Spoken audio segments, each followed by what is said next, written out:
నమస్కారం. ఈనాటి ఆయుష్ కార్యక్రమంలో అధిక బరువు సమస్యను తగ్గించుకోవడానికి ఉండేటువంటి మార్గాల గురించి తెలుసుకుందాం. మామూలుగా ఏంటంటే బరువు పెరగడానికి కారణాలు ఏంటి, ఎవరిలో ఇలా బరువు పెరిగేటువంటి అవకాశం ఉంది అని చూసినట్టయితే మొట్టమొదట మనం చెప్పుకోవాల్సినటువంటిది వంశపారంపర్యంగా వచ్చే అవకాశం ఉంది. అంటే అమ్మ నాన్న ఎవరికైనా కనుక బరువు ఎక్కువగా ఉన్నట్టయితే వాళ్ళ పిల్లలకి బరువు ఎక్కువగా ఉండేందుకు అవకాశం ఉంటుంది. అయితే అందరికీ వచ్చేస్తుందని కాదు, కొంతమందిలో ఇలా అయ్యేందుకు అవకాశం ఉంటుంది. అలాగే థైరాయిడ్ సమస్య అంటూ ఉంటాం. థైరాయిడ్ సమస్య అంటే ఏంటంటే థైరాయిడ్ హార్మోన్ ఎక్కువ తక్కువలు ఉంటూ ఉంటాయి. అందులో హైపోథైరాయిడిజం సమస్య అని చెప్పి TSH ఎక్కువగా ఉండటం వల్ల వచ్చే సమస్య ఉంటుంది. అంటే థైరాయిడ్ హార్మోన్ సక్రమంగా పనిచేయనప్పుడు శరీరంలో ఉండేటువంటి బరువు అంటే కొవ్వు అది కూడా బాగా పెరిగిపోవడం అనే సమస్య ఎక్కువగా కనిపిస్తూ ఉంటుంది. అలాగే శరీర ప్రకృతిని బట్టి చూసినట్టయితే శరీరంలో వాత ప్రకృతి, పిత్త ప్రకృతి, కఫ ప్రకృతి అని చెప్పుకుంటూ ఉంటాం కదా. అందులో కఫ ప్రకృతి ఉన్నటువంటి వాళ్ళకి శరీరపు బరువు పెరిగేటువంటి అవకాశం చాలా ఎక్కువ అన్నమాట. అంటే వాళ్ళ స్వభావరీత్యానే వాళ్ళలో బరువు ఎక్కువగా ఉంటూ ఉంటుంది. అలాగే తినేటువంటి ఆహారం బాగా ఎక్కువగా ఉండి దానికి సరిపోయినంత వ్యాయామం చేయనటువంటి వాళ్ళలో కూడా బరువు పెరగడానికి అవకాశం ఎక్కువగా ఉంటుంది. ప్రధానంగా చెప్పుకోవాలంటే మనకి ఇలా ఈ 4-5 కారణాల వల్ల శరీరపు బరువు పెరగడానికి అవకాశం ఎక్కువగా ఉంటుంది. అందులో ఏంటంటే ఇప్పుడు మనకున్నటువంటి ఆధునిక జీవన విధానంలో శరీరానికి చలనం అనేది లేకుండా ఉందన్నమాట. అంటే మనం ఎక్కడా కూడా శరీరాన్ని కదపక్కర్లేదు. ఎలా ఉన్నామో అలా హాయిగా కూర్చున్న చోటనే అన్నీ జరిగిపోతూ ఉంటాయి. కాలు తీసి కాలు బయట పెట్టాలంటే ఏదో ఒక వాహనంలో పెట్టడమే తప్ప మన శరీరం పనిచేయడం అనేటువంటిది లేదు. ఒక పక్క వ్యాయామం లేకపోవడమే కాకుండా మనం తినేటువంటి ఆహారంలో కూడా చాలా మార్పులు వచ్చాయి. ఇప్పుడు మనం తినే ఆహారంలో ఎక్కువగా ఫాస్ట్ ఫుడ్స్ అంటూ ఉంటాం. అంటే ఎటువంటి పోషక విలువలు లేకుండా కేవలం మైదా పిండితోటి నూనెలతోటి తయారైనటువంటి ఆహారాలు చాలా ఎక్కువగా తీసుకుంటూ ఉన్నారు. అటువంటి ఆహారాలు తీసుకున్నప్పుడు కూడా శరీరంలో ఈ కొవ్వు పదార్థం పెరిగిపోతూ ఉంటుంది అన్నమాట. అంటే కొవ్వు మనకి ఎక్కువైపోయి బరువు పెరగడం అనే సమస్య ఎక్కువగా వస్తూ ఉంటుంది. అంటే జీవన విధానం లైఫ్ స్టైల్ డిజార్డర్గా మనం అధిక బరువుని చెప్పుకోవచ్చు. ఇప్పుడు బరువు ఎక్కువగా ఉంటే మనకి కొన్ని అనారోగ్యాలు వచ్చేటువంటి అవకాశం ఉంటుంది. అలాంటి అనారోగ్యాలు ఏమిటో కూడా మనం తెలుసుకుందాం. అంటే అధిక బరువు వల్ల మొట్టమొదట మనకు వచ్చేటువంటి అవకాశం ఉన్న సమస్య ఏంటంటే మధుమేహం వచ్చే అవకాశం ఉంటుంది. అలాగే ఇంకొకటి ఏంటంటే గుండె జబ్బులు రావడానికి కూడా అధిక బరువు కారణం అవుతుంది అనేది మనం చాలా ఎక్కువగా వింటున్నటువంటి విషయమే. అలాగే బరువు ఎక్కువగా ఉన్నటువంటి వాళ్ళకి రక్తంలో కూడా కొలెస్ట్రాల్ పెరిగే అవకాశం ఉంటుంది. అలాగే రక్తపోటు పెరగటానికి కూడా అంటే అధిక రక్తపోటు అనేది హైపర్ టెన్షన్, బీపీ అని చెప్తూ ఉంటాం కదా. ఈ బీపీ పెరగడానికి కూడా అధిక బరువు ఒక కారణం అవుతూ ఉంటుంది. అలాగే ఈ అధిక బరువు ఇంకా ఏంటంటే ఆడపిల్లల్లో ముఖ్యంగా PCOD అనే ఒక సమస్య రావడానికి కూడా ఈ అధిక బరువు కారణం అవుతూ ఉంటుంది. అంటే అది కూడా PCOD అంటే పాలిసిస్టిక్ ఓవేరియన్ డిజార్డర్ అని చెప్పి నెల సరిగ్గా మెన్సెస్ రాకుండా నెలసరి సరిగా రాకుండా ఉంటూ అంటే ఓవరీస్లో ఒక నీటి తిత్తులు లాంటివి ఏర్పడి రకరకాల సమస్యలు కూడా కారణమయ్యే పాలిసిస్టిక్ ఓవేరియన్ డిజార్డర్ కూడా అధిక బరువు ఒక కారణం అవుతుందన్నమాట. ఇటువంటి అనారోగ్యాలన్నీ కూడా మనకి అధిక బరువు వల్ల వచ్చే అవకాశం ఉంటుంది. అంటే బరువు పెరగకూడదు అనుకునేటువంటి వాళ్ళు ఇప్పుడు చెప్పబోయే వాటిని పాటించాలి. అలాగే బరువు ఎక్కువగా ఉన్న వాళ్ళు కూడా దాన్ని తగ్గించుకోవడానికి కూడా మనం ఆహార విహారాల్లో సూచనలు పాటించాలి.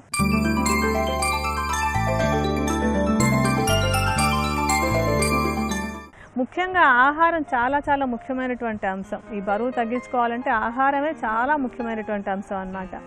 తీసుకునేటువంటి ఆహారంలో కఫ పదార్థాలు ఉండేటువంటి అంటే కఫకరమైనటువంటి ఆహార పదార్థాలు అలా అంటే ఏంటంటే తీయటివన్నీ కూడా కఫాన్ని పెంచుతాయి. అంటే పళ్ళు కాకుండా సహజంగా ప్రకృతిలో తీయగా ఉన్నటువంటివి కాకుండా స్వీట్స్ అంటాం కదా మనం, రకరకాల స్వీట్స్, చాక్లెట్లు, బిస్కెట్లు, కేక్లు, పేస్ట్రీలు ఇలాగ రకరకాల తీపి పదార్థాలన్నీ కూడా శరీరపు బరువును పెంచడానికి కారణం అవుతుంటాయి. అలాగే కొవ్వు అధికంగా ఉన్నటువంటివి అంటే నూనె ఎక్కువగా వేసి కాచి చేసినటువంటివి, నూనె మరిగించి చేసినటువంటి పూరీలు, బజ్జీలు, తర్వాత ఈ సమోసాలు ఇలాంటి ఆహారాలన్నీ కూడా బరువును పెంచుతాయి. అలాగే ఫాస్ట్ ఫుడ్స్ మనకి పిజ్జా, బర్గరు, తర్వాత దీంతో చేసుకున్నటువంటి చిరుతిళ్ళు ఇలాంటివన్నీ కూడా శరీరపు బరువును పెంచడానికి కారణం అవుతాయి.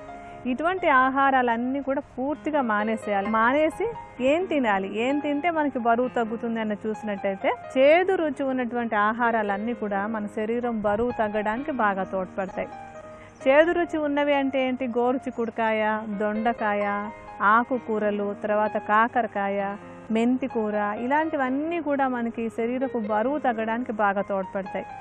ఇటువంటి ఆహారాలు ఎంత పరిమాణంలో అయినా తీసుకోవచ్చు వీటిని. అలాగే క్యాబేజీ కూడా శరీరపు బరువును తగ్గించడానికి బాగా తోడ్పడుతుంది కనుక ఆహారంలో క్యాబేజీ కూడా ఎక్కువగా తీసుకుంటూ ఉండాలి.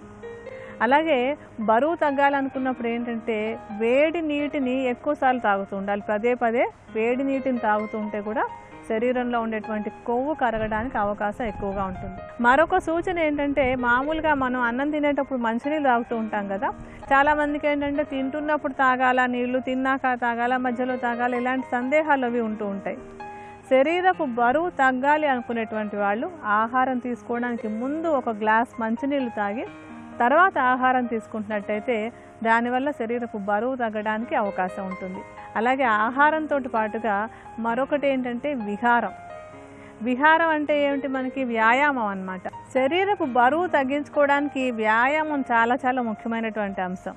వ్యాయామం అంటే వయసుకు తగినట్టుగా శరీరం అలసిపోయేలాగా చేయాలన్నమాట. ప్రతిరోజు నేను ఇంత వ్యాయామం చేయాలి అని పెట్టుకుని నిరంతరం చేయాలి. అది మళ్ళీ కొంచెం రోజులు చేసి మానేయడం కాకుండా ఒక 45 నిమిషాల నుంచి ఒక గంట సేపు బాగా నడవడం కానీ, స్విమ్మింగ్ చేయడం వల్ల చాలా అంటే శక్తి ఖర్చు అయిపోయి తొందరగా బరువు తగ్గడానికి అవకాశం ఉంటుంది. అలాగే సూర్య నమస్కారాలు కూడా శరీరపు బరువును తగ్గించడానికి చాలా చాలా బాగా సహాయపడతాయి. అందుకే అయితే ఏంటంటే ఏ మోకాళ్ళ నొప్పులో నడుము నొప్పులో ఉన్నటువంటి వాళ్ళు ఈ సూర్య నమస్కారాలు అవి చేయకూడదు, మిగతా వాళ్ళు చేయొచ్చు. అలాగే మరొక అంశం దృష్టిలో పెట్టుకోవాల్సినటువంటిది ఏంటంటే చాలామందికి మధ్యాహ్నం భోజనం చేసి వెంటనే నిద్రపోయే అలవాటు ఉంటుంది. అలా మధ్యాహ్నం పూట భోజనం చేసి నిద్రపోయినట్టయితే కనుక కఫదోషం పెరిగి తద్వారా శరీరపు బరువు పెరగటానికి అవకాశం చాలా ఎక్కువ. అందుకని బరువు పెరగద్దనుకున్నా లేకపోతే పెరిగింది తగ్గించుకోవాలనుకున్నా సరే మధ్యాహ్నం భోజనం చేసి వెంటనే నిద్రపోయే అలవాటుని తప్పనిసరిగా మానేసేయాలి. అందుకని ఇటువంటి కొన్ని మార్పులు, ఆహారంలో జాగ్రత్త పడడం, విహారంలో వ్యాయామం అవి చేయటం, నిద్రపోకూడని టైంలో నిద్రపోకుండా ఉండడం, ఇటువంటి సూచనలు కనుక పాటిస్తూ ఉన్నట్టయితే శరీరపు బరువును అదుపులో పెట్టుకోవడానికి ఇవన్నీ కూడా బాగా తోడ్పడతాయి. శరీరపు బరువును తగ్గించుకోవడానికి మనం అనుకున్న ఆహార విహారాలు పాటిస్తూ ఒక చక్కటి ఔషధాన్ని కూడా వాడుకోవచ్చు. ఆ ఔషధానికి ఏమేం కావాలో అది ఎలా తయారు చేయాలో ఇప్పుడు చూద్దాం.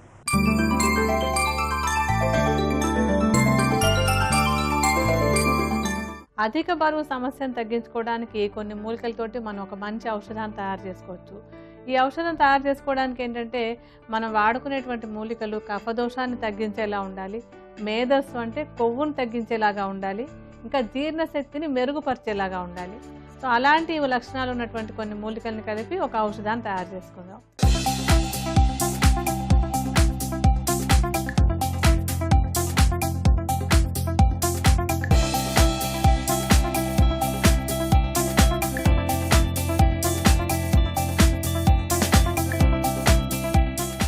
ఇందులో మనం మొట్టమొదట తీసుకునేటువంటిది ఏంటంటే కరక్కాయలు.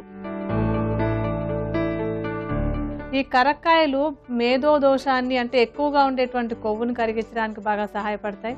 అలాగే కఫదోషాన్ని తగ్గించడానికి కూడా బాగా ఉపయోగపడతాయి. అలాగే శరీరంలో పేరుకున్నటువంటి మలినాల్ని బయటకు పంపించేయడానికి కూడా కరక్కాయలు బాగా ఉపయోగపడతాయి.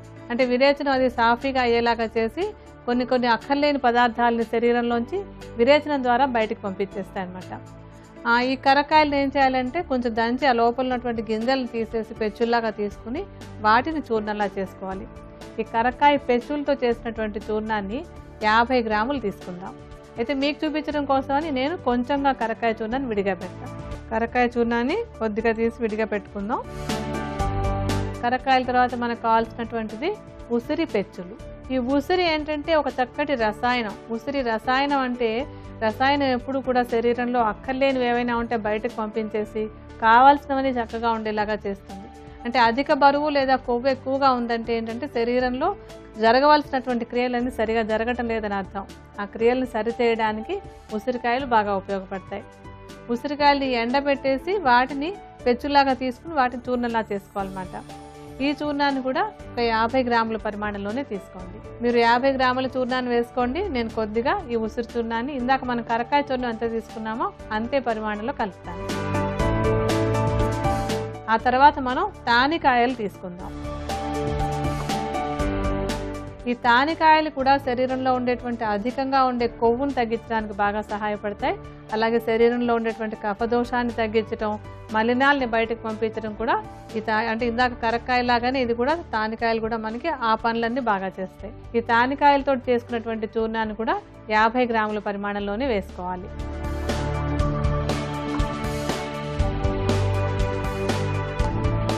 ఇప్పుడు మనం 3 చెప్పుకున్నాం కదా, కరక్కాయ, ఉసిరికాయ, తానికాయ అని. ఈ మూడింటిని కలిపేసి త్రిఫలాలు అంటారు. ఒకవేళ మీరు ఈ 3 కాయలు విడిగా సంపాదించుకుని చూర్ణం చేసుకోలేకపోయినా కొంచెం నమ్మకంగా ఉండేటువంటి మంచి ఫార్మసీ తయారు చేసినటువంటి త్రిఫలా చూర్ణాన్ని కూడా ఈ ఔషధంలో వేసుకోవచ్చు. ఆ తర్వాత మనకు కావాల్సినటువంటిది ఏంటంటే సొంఠి కొమ్ములు. ఈ సొంఠి కఫదోషాన్ని బాగా తగ్గిస్తుంది. అంతకంటే కూడా ముందేంటంటే మనకి బరువు తగ్గాలంటే మెటబాలిక్ రేట్ పెరగాలి. అంటే మెటబాలిక్ రేట్ పెరిగితే కనుక శరీరం దేన్ని ఎంత వాడుకోవాలో, దేన్ని ఎంత నిల్వ ఉంచుకోవాలో అది సరిగ్గా జరుగుతుంది. ఆ మెటబాలిక్ రేట్ సరిగ్గా లేనప్పుడు మనకి శరీరంలో కొవ్వు పేరుకుపోవడం అనేటువంటి లక్షణం ఎక్కువ అవుతూ ఉంటుంది అనమాట. అలాగే ఈ సొంఠిని తీసుకున్నట్టయితే కనుక మనకి మెటబాలిక్ రేట్ బాగుపడుతుంది. అలాగే జీర్ణశక్తి మెరుగవడం ద్వారా కూడా ఈ బరువు తగ్గడానికి ఈ సొంఠి మనకి సహాయపడుతుంది. సొంఠిని కొంచెం నేతిలో వేసి వేయించి దాన్ని చూర్ణంలా చేసుకుని సొంఠి చూర్ణాన్ని కూడా 50 గ్రాముల పరిమాణంలో తీసుకోవాలి. సొంఠి తర్వాత మనకి పిప్పళ్ళు కావాలి. ఈ పిప్పళ్ళు కూడా కఫదోషాన్ని తగ్గించి జీర్ణశక్తిని మెరుగుపరుస్తాయి. అలాగే ఇవి కూడా మెటబాలిక్ రేట్ని పెంచి కొవ్వుని కరిగించుకోవడానికి బాగా సహాయపడతాయి. పిప్పళ్ళను కూడా సొంఠిలాగానే కొంచెం నేతిలో వేసి వేయించుకోండి. వేయించిన తర్వాత దాన్ని చూర్ణంలాగా చేసుకోండి. ఇందాకలాగానే దీన్ని కూడా అలాగే 50 గ్రాములే తీసుకోవాలి. పిప్పళ్ళ తర్వాత మిరియాలు వేసుకుందాం. మిరియాలు కూడా అంతే. సొంఠి, పిప్పళ్ళు, మిరియాలు మూడింటిని కలిపి త్రికటుకాలు అంటాం. ఈ మూడింటికి కూడా సుమారుగా ఒకేలాంటి లక్షణాలు ఉంటాయి. అయితే ఈ మూడింటిని కలిపి ఎందుకు వాడుకుంటున్నామంటే ఒక్కొక్క దానిలో ఒక్కొక్క గుణం బాగా మెరుగ్గా ఉంటుంది. అందుకని ఈ మూడింటిని కూడా మనం కలిపి ఈ ఔషధంలో వాడుకోవాలి. మిరియాలని ఒట్టిగా చూర్ణంలాగా చేసేసుకోవడం. అంటే సొంటిని కానీ పిప్పళ్ళని కానీ మనం వేయించుకుంటాం కదా, మిరియాలని వేయించుకోక్కర్లేదు, ఒట్టిగా చూర్ణంలా చేసేసుకోవచ్చు. ఈ మిరియాల చూర్ణాన్ని కూడా 50 గ్రాములే వేసుకుంటాం. ఆ తర్వాత మనం విడంగాలు తీసుకుందాం. ఈ విడంగాలు కూడా కొవ్వుని కరిగించడంలో చాలా బాగా పనిచేస్తాయి.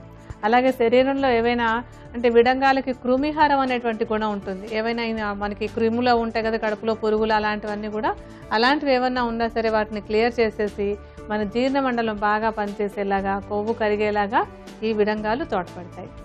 విడంగాలను కూడా చక్కగా చూర్ణం చేసుకోండి. ఈ చూర్ణం కూడా 50 గ్రాములు వేసుకోండి. ఇంకా ఆఖరిగా మనం వేసుకోవాల్సినటువంటిది ఏంటంటే గుగ్గులు.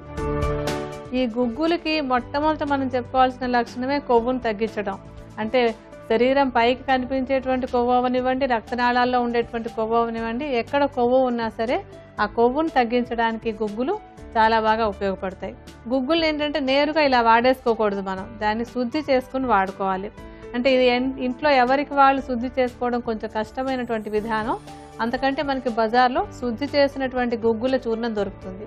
ఆ చూర్ణం తీసుకొచ్చి 50 గ్రాముల పరిమాణంలో మిగతా చూర్ణాలతోటి కలుపుకోండి.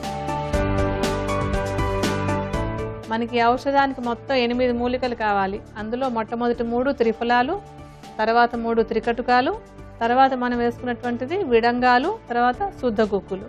ఇప్పుడు 8 చూర్ణాలని మనం పెట్టుకున్నాం. ఈ చూర్ణాలన్నింటినీ బాగా కలుపుకుందాం. ఈ చూర్ణాలన్నింటినీ చక్కగా ఒకదానితో ఒకటి కలిసిపోయేలాగా కలిపేసుకోవాలి. ఎప్పుడు కూడా ఏంటంటే చూర్ణాలు చేసుకున్నప్పుడు వాటిని ఊరికే ఏదో బరకగా ఉండే జల్లెడతో జల్లించుకోవడం కాకుండా మెత్తటి తెల్లటి బట్ట, అంటే పరిశుభ్రంగా ఉండేటువంటి బట్టలో జల్లించుకుని దాన్ని తీసుకోవాలన్నమాట. దానే వస్త్రగాలనం చేయడం అంటారు. ఈ వస్త్రగాలనం చేసినటువంటి చూర్ణం చాలా మెత్తగా ఉంటుంది.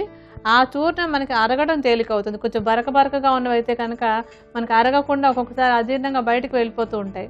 అలా కాకుండా బట్టలో వేసి జల్లించినటువంటి చూర్ణం తీసుకుంటే మనకి బాగా అరుగుతుంది, శరీరానికి బాగా వంటబడుతుంది. ఇలా చూర్ణం చేసేసుకున్న తర్వాత దాన్ని ఏం చేయాలంటే ఒక సీసాలో పోసి ఉంచుకోండి.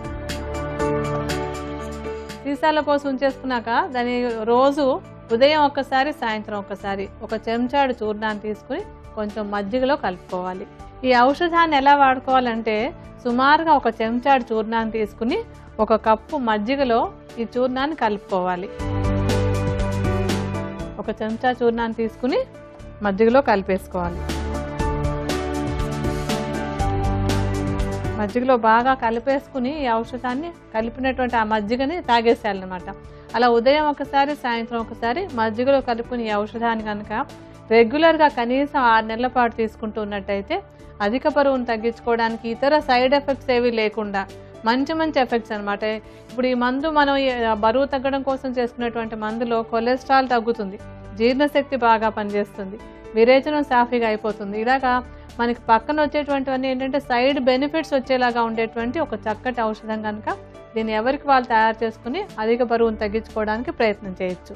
అధిక బరువు సమస్యను తగ్గించుకోవడానికి ఆయుర్వేద ఔషధం ఎలా తయారు చేసుకోవాలో మళ్ళీ ఒకసారి క్లుప్తంగా చెప్పుకుందాం. ఈ ఔషధం తయారు చేసుకోవడానికి మనకి కరక్కాయల చూర్ణం 50 గ్రాములు, ఉసిరికాయల చూర్ణం 50 గ్రాములు, తానికాయల చూర్ణం 50 గ్రాములు, సొంఠి చూర్ణం 50 గ్రాములు, పిప్పళ్ళ చూర్ణం 50 గ్రాములు, మిరియాల చూర్ణం 50 గ్రాములు, విడంగాల చూర్ణం 50 గ్రాములు, శుద్ధ గుగ్గుల చూర్ణం కూడా 50 గ్రాములు. అన్నింటినీ సమభాగాలుగా తీసుకుని కలిపేసి ఆ మిశ్రమాన్ని ఒక సీసాలో పోసి ఉంచుకోవాలి. దీన్ని ఏంటంటే ఉదయం 1 చెంచాడు, సాయంత్రం 1 చెంచాడు పల్చటి మజ్జిగలో కలుపుకొని తీసుకుంటూ ఉండాలి. ఆరోగ్యవంతులు జీవితాన్ని ఆరోగ్యంగా గడపడానికి పాటించవలసినటువంటి మరొక అంశం ఏంటంటే ప్రతిరోజు ఉదయం తీసుకునేటువంటి పానీయం గురించి, చిన్నపిల్లలకి ఇచ్చే పానీయాల గురించి. అందులో ఉండేటువంటిది ఏంటంటే చక్కెర శాతం ఎక్కువగా ఉంటుంది, మాల్ట్ ఎక్కువగా ఉంటుంది. అయితే వాళ్ళు చెప్పేటువంటి ప్రకటనలో ఉండే ఆరోగ్యానికి పనికొచ్చేటువంటి అంశాలు చాలా తక్కువగా ఉంటాయి. ఈ చక్కెర, మాల్ట్, అందులో ఉండేటువంటి కోకో, ఈ 3 పదార్థాలు కూడా చిన్నపిల్లలకి ఎటువంటి అవసరం లేనటువంటి పదార్థాలు. ఇవి ఊరికే కేవలం శరీరపు బరువును పెంచడానికో లేకపోతే వెంటనే తాగగానే తీయగా ఉండడానికో పనికొస్తాయి తప్ప ఆరోగ్యానికి ఉపయోగపడవు. అలాగే పెద్దవాళ్ళు తీసుకునేటువంటివి మామూలుగా కాఫీ కానీ టీ కానీ, వీటిలలో ఏంటంటే కాఫీలో కానీ టీలో కానీ కెఫిన్ అనేటువంటి పదార్థం ఉంటుంది. ఈ కెఫిన్కి ఏంటంటే శరీరానికి ఒక అలవాటు అంటే ఎడిక్షన్ అంటూ ఉంటాం కదా మనం, ఆ బానిసను చేసేటువంటి గుణం బాగా ఎక్కువగా ఉంటుంది. అందుకని ఏంటంటే కొంచెం కాఫీ టీలు బాగా అలవాటైనటువంటి వాళ్ళు ఆ టైంకి కాఫీ తాగకపోయినా టీ తాగకపోయినా తలనొప్పి వచ్చేస్తుంది, ఏదో చికాకుగా ఉంది అని అనుకుంటూ ఉంటారు. ఇలాంటివన్నీ ఏంటంటే అడిక్షన్ ఉండటం వల్ల వచ్చేటువంటి లక్షణాలు. అలాగే ఇంకా ఏంటంటే కాఫీ కానీ టీ కానీ కొంతమందికి రోజు మొత్తంలో 5 సార్లు 6 సార్లు పదే పదే తీసుకునేటువంటి అలవాటు ఉంటుంది. అలా పదే పదే తీసుకోవడం వల్ల ఏమవుతుందంటే శరీరంలో కెఫిన్ అంటే రక్తంలో ఉండేటువంటి కెఫిన్ శాతం ఎక్కువైపోతుంది. ఆ కెఫిన్ ఎక్కువైనప్పుడు కొన్ని అనారోగ్యాలు రావడానికి అవకాశం ఉంటుంది. అవేమేంటంటే రక్తపోటు పెరగడానికి శరీరంలో ఉండేటువంటి కెఫిన్ ఒక కారణం. అలాగే కొలెస్ట్రాల్ పెరగడానికి కూడా అధికంగా తీసుకునేటువంటి కాఫీ టీలు కారణం అవుతాయి. ఈ రెండే కాకుండా ఏంటంటే కడుపులో ఎసిడిటీ రావడానికి అంటే కడుపులో మంట అది రావడానికి కూడా ఈ కాఫీ టీలు కారణం అవుతూ ఉంటాయి. అలా ఎక్కువ కాలం కనుక తీసుకుంటూ ఉన్నట్టయితే అది అల్సర్గా పరిణమించే అవకాశం కూడా ఉంటుంది. ఇంకా ఇదే కాకుండా ఏంటంటే ఈ కెఫిన్ వల్ల గుండె వేగం అది కూడా పెరిగిపోతూ ఉంటుంది. అలా గుండె వేగం అది పెరిగి దీర్ఘకాలం పాటు అలాగే జరుగుతున్నట్టయితే కనుక గుండెకి సంబంధించిన సమస్యలు రావడానికి కూడా ఈ అధికంగా తీసుకునేటువంటి కాఫీ టీలు కారణం అవుతాయి. అయితే మరి కాఫీ తాగద్దు, టీ తాగద్దు, చిన్నపిల్లలకి ఏమి పానీయాలు ఇవ్వద్దు, ఏమీ చేయదంటే ఏదో ఒకటి మనం ఒక ఆల్టర్నేటివ్ మరొకటి ఏదైనా సూచించండి అని అనిపిస్తుంది కదా ఎవరికైనా కూడా. అందుకేం చేయాలంటే పెద్దవాళ్ళు అయితే కనుక పొద్దున్నే ఆరోగ్య రక్షణకు ఉపయోగించేటువంటి ఒక 2 పానీయాల గురించి చెప్పుకుందాం మనం. అందులో మొట్టమొదటిది ఏంటంటే కొంచెం గోరువెచ్చటి నీళ్ళు తీసుకుని దానిలో ఒక పెద్ద చెంచాడు నిమ్మరసం కలపండి. దాంతోపాటుగా 1 చెంచాడు తేనె కూడా కలుపుకోండి. అంటే గోరువెచ్చటి నీళ్లు, ఒక పెద్ద చెంచా నిమ్మరసం, 1 చెంచాడు తేనె, 3ంటిని కలిపేసి ఉదయం లేచిన తర్వాత ఒక పానీయంగా తీసుకుని చూడండి. ఆ రోజంతా మీ శరీరంలో ఎంత తేలికదనం కనిపిస్తుంది అనేటువంటిది మీరు అనుభవించి తెలుసుకోవచ్చు. ఇలా నిత్యం తీసుకున్నట్టయితే ఏంటంటే శరీరంలో ఉండేటువంటి హానికారకమైన మలినాలు బయటకు వెళ్ళిపోతాయి. ఆ మలినాలు బయటకు వెళ్ళిపోవడం వల్ల శరీరం ఆరోగ్యంగా ఉంటుంది. కనుక ఇదొకటి మనం ప్రయత్నించదగినటువంటిది. అలాగే మరొక పానీయం ఏంటంటే పెద్దవాళ్ళ కోసం ఇచ్చేటువంటిది, నీళ్లు తీసుకొని బాగా మరిగించాలి. ఆ మరిగిన తర్వాత మీరు ఏదో టీ పొడో కాఫీ పొడో వేసుకుంటారు కదా, దానికి బదులుగా 1 ఏలక్కాయని పొడి చేసి ఉంచుకోండి. ఆ ఏలక్కాయ పొడి ఆ నీళ్ళల్లో వేయండి.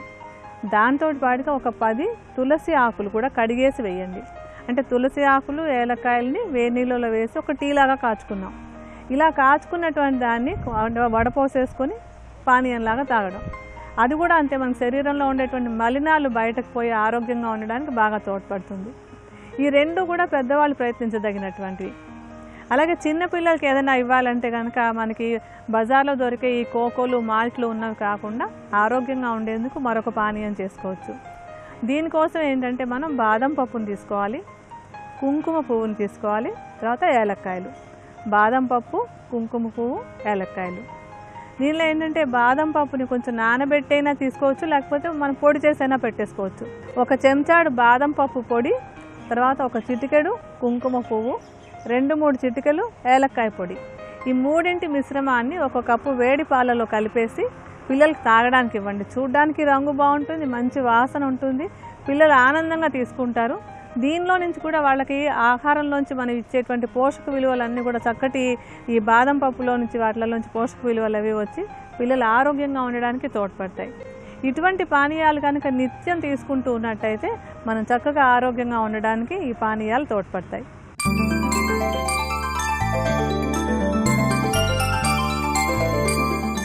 ఈ ఆయుష్ కార్యక్రమంలో మనం ప్రతిసారి ఒక చిట్కా గురించి తెలుసుకుంటున్నాం కదా.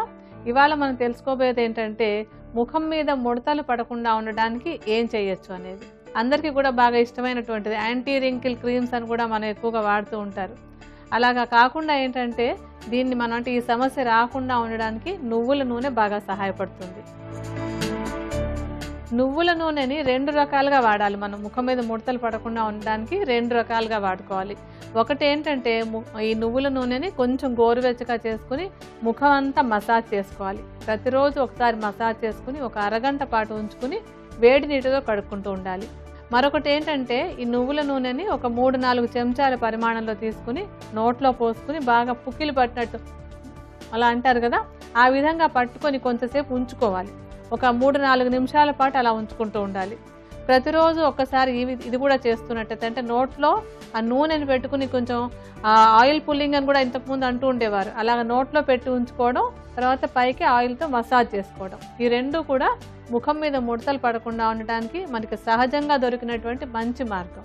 ఈనాటి ఆయుష్ కార్యక్రమంలో అధిక బరువు సమస్యను తగ్గించుకోవడానికి పాటించవలసిన ఆహార నియమాలు, విహార నియమాలు, అలాగే ఒక చక్కటి ఆయుర్వేద ఔషధం గురించి కూడా తెలుసుకున్నాం కదా. అలాగే మరో అంశంతో మరో ఎపిసోడ్లో మళ్ళీ కలుద్దాం. నమస్కారం.